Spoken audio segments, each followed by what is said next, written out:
Professor Phil Peyton, welcome to our ASM in Kuala Lumpur, and congratulations on being the Mary Burnell visitor.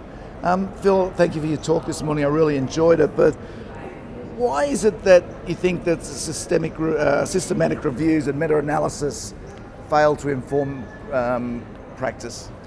Look, meta-analysis is an important tool that we need to use, and I guess what I was focusing on in my presentation was how, when you compare the results with large trials, there's a lot of disagreement. And I think one of the biggest contributors to that is publication bias, which is a really endemic, ingrained problem, not just in our field, but in medicine in general, and something that really starts with us as potential researchers at the coalface.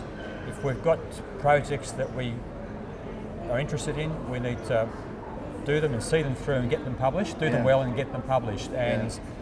And trial registration, another tool that might help with that. But if all work gets published, then that problem is solved, and meta-analysis then becomes a useful tool. And I think we'd actually see better agreement between what meta-analysis is telling us about the effectiveness of treatments and what large trials subsequently tell us. Phil, one of your other very important hats that you wear is you're chair of the Australia-New Zealand Clinical Trials Network. Can you tell us more about what the Clinical Trials Network do and some of their, I guess, important work in recent times? Yeah, so I think Australian anaesthesia has a world reputation now for punching way above our weight in terms of the output of large clinical trials. We're looking at interventions which are important, commonly used by us, and their effect on patient outcomes.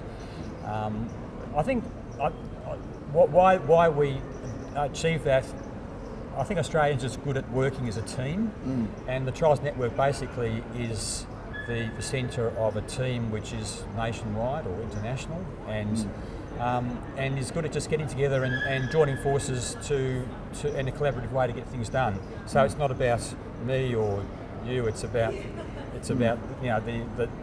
the question that we're interested in answering and achieving a reliable answer by getting big numbers together, big trials. Multi-centre trials give reliable answers to clinical questions because the results are so generalisable to a wide range of clinical practice, as well as being big and powerful statistically, of course, which is what gives them their clout.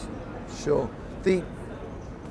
Give us some of the highlights of what the CTN researchers actually delivered. We are looking forward to the results of the BALANCE trial. Yes, this afternoon. Today. That's going to be a real red letter event. Yes. Because the question of whether depth of anaesthesia really has an impact on patient outcomes has been mooted. There's a lot of data suggesting there's a relationship. It's all observational. We've needed a big trial. We've got a big trial, 6,000 patients. It's going to be fantastic to get the answer to that. The most recent one actually was the RELIEF trial, which I had the privilege of being heavily involved in. It was led by Paul Miles, and looking at the effects of intravenous fluid resuscitation volumes on patient outcomes in mainly abdominal surgery. There was a lot of data telling us that we needed to be using restrictive fluid management, and it was going to improve patient outcomes. And the RELIEF trial has overturned that entirely. It's actually shown that much of what we were being exhorted to do with the best of intentions by experts in the field to restrict intravenous fluids has actually been harming our patients. And RELIEF will have a big impact on clinical practice in the future, without any doubt. Phil, what research are you currently doing now yourself?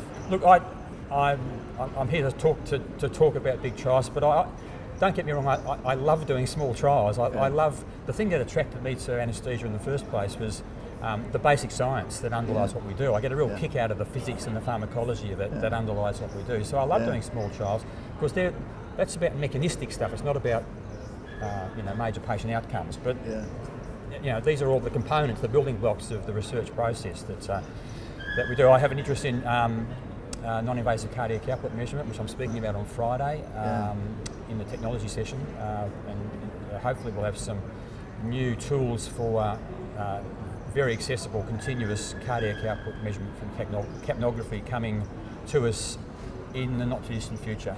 Yeah. which I think would be a big advance in patient monitoring and patient care.